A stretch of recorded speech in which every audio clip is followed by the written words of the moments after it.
Hello everyone, good morning to all of you. आज हमारी next जो डिजीज़ हैं टर्नर सिंड्रोम और एल्बिनिज़म। ठीक है, ये दो डिजीज़ आज हम करेंगे। टर्नर सिंड्रोम क्या होता है और एल्बिनिज़म क्या होता है। ठीक है, अब हम चलते हैं पहले टर्नर सिंड्रोम पे। टर्नर सिंड्रोम, टर्नर्स सिंड्रोम इसको बोलते हैं। जैसे मैंने पिछले दो आपको सिंड्रोम करवाए थे, कौन कौन से हमने किया था, लाइन फिल्टर सिंड्रोम और डाउन सिंड्रोम।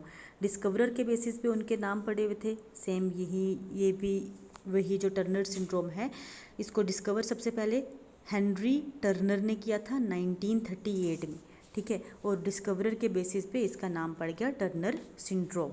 ठीक है, अब अगर हम बात करें कि टर्नर सिंड्रोम में क्या कंडीशन होती है, जैसे दूसरी में मैंने आपको बताई थी, ट्राइजोमी बताई थी, एक्स्ट्रा एक्स क्रोमोसोम। इस केस में क्या होता है, एक एक्स क्रोमोसोम जो है लॉस्ट हो जाता है। ये ऐसी फीमेल्स होती हैं जिनमें सिर्फ और सिर्फ एक एक्स क्रोमोसोम होगा। अब देखो, इन फीमेल्स में एक ये नॉर्मल फीमेल है, ये हमारी टर्नर सिंड्रोम है, तो ऑब्वियसली कुछ ना कुछ डिफेक्ट्स तो होंगे ही, नॉर्मल तो होगी नहीं। और सबसे पहला इफेक्ट जो होता है फर्टिलिटी पे होता है, फर्टाइल नहीं होती हैं ये हमारे पास फीमेल्स ऐसी होती हैं जो स्टीराइल होती हैं। ठीक है, अब देखो कंडीशन क्या है, X0। आपको पता है 44 ऑटोजोम्स तो होंगे ही होंगे, 22 पेयर्स तो पूरे कंप्लीट है, ऑटोजोम्स में कोई इफेक्ट नहीं है। और सेक्स क्रोमोसोम 1 पेयर की जगह सिंगल है, तो पूरे कितने इसके क्रोमोसोम्स हो जाएंगे, 45 इंस्टेड ऑफ 46। नॉर्मल 46 होते हैं और इनमें कितने हो जाएंगे, 45 हो जाएंगे। उसके बाद वही कंडीशन जो अभी मैंने बताई वही इधर भी लिखी हुई है मैंने सारी, कि हमारे पास एब्सेंस ऑफ 1 एक्स क्रोमोसोम, जिसकी वजह से 45 क्रोमोसोम हो जाएंगे 46 की जगह। ठीक है, अब इनमें फ्यूजन या फिर ये जो फॉर्मेशन होती है कैसे होगी, ऑटोजोम्स बिल्कुल नॉर्मल हैं, एक्स क्रोमोसोम जो है एक उसमें प्रॉब्लम आ जाएगी। ठीक है, ये 22 ऑटोजोम्स हैं, एक्स क्रोमोसोम है ही नहीं, क्योंकि जब गैमिट्स बनते हैं एक एक्स मदर से आता है, दूसरा एक्स फीमेल की बात कर रही हूँ, दूसरा एक्स फादर से आता है, फादर से एक्स तो आया ही आया, मदर वाला एक्स जो है वो एब्सेंट है, मदर वाला एक्स नहीं आया। ठीक है, तो सिर्फ ऑटोजोम्स आए हैं, सेक्स क्रोमोसोम आए ही नहीं, तो टोटल कितने बनेंगे, 45 क्रोमोसोम टर्नर सिंड्रोम वाली फीमेल में। ठीक है, अब देखो इनके सिम्टम्स क्या होते हैं, बॉडी का टेक्सचर, जो बॉडी का स्ट्रक्चर होता है वो बिल्कुल शॉर्ट, ग्रोथ जो है स्टंटेड ग्रोथ हो जाएगी। ठीक है, स्लो ग्रोथ होगी, वेब्ड नेक होगी, मतलब इतनी मोटी सी नेक, पूरी गर्दन जो है वो जुड़ी होगी, काफ़ी मोटी नेक होगी। ठीक है, उसके बाद स्केलेटल एबनॉर्मलिटीज़, जो पूरी बॉडी की फिगर में काफ़ी सारी एबनॉर्मलिटीज़ आ जाएंगी। ठीक है, हैंड और फीट की स्वेलिंग रहेगी, और उसमें सेकेंडरी सेक्सुअल कैरेक्टर्स नहीं डेवलप होंगे।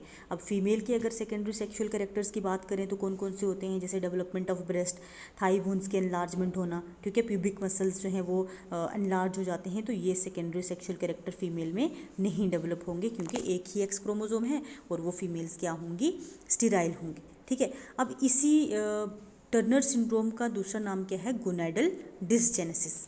ठीक है, डिसजेनेसिस, गोनैड्स की भी प्रॉपर फॉर्मेशन नहीं होगी, तो इसको हम क्या बोलते हैं, गोनैडल डिसजेनेसिस। अगर आपको आ जाए what is gonadal dysgenesis, 1 marks का कभी पूछ सकते हैं कंफ्यूज करने के लिए, तो आपने कंफ्यूज नहीं होना, टर्नर सिंड्रोम को ही क्या बोलते हैं, गोनैडल डिसजेनेसिस। ठीक है, अब सेकंड है, नेक्स्ट है हमारे पास एल्बिनिज्म। एल्बिनिज्म लास्ट टाइम बच्चे पूछ रहे थे कि मैम जो लोग बिल्कुल वाइट होते हैं, जिनमें मेलानिन पिगमेंट नहीं होती, अंग्रेज़ों की तरह जो होते हैं, उनमें क्या प्रॉब्लम होती है। कभी कभार कुछ की थोड़ी बहुत बॉडी में वैसे वाली प्रॉब्लम आ जाती है। तो एल्बिनिज्म की अगर हम बात करें, एल्बिनिज्म ये एक ऐसी डिजीज़ है, देखो कुछ एक लोग होते हैं ना जिसके कुछ हाथ पाँव में वैसी प्रॉब्लम आ जाती है, वो एल्बिनिज्म में नहीं आता, वो एक अलग से डिजीज़ होती है। एल्बिनिज्म जो है, इनकी पूरी की पूरी बॉडी जो होती है वाइट होती है, हेड से लेके टो तक। हेड से टो का मतलब क्या है, उनके हेयर्स, बॉडी हेयर्स भी पूरे के पूरे वाइट होते हैं।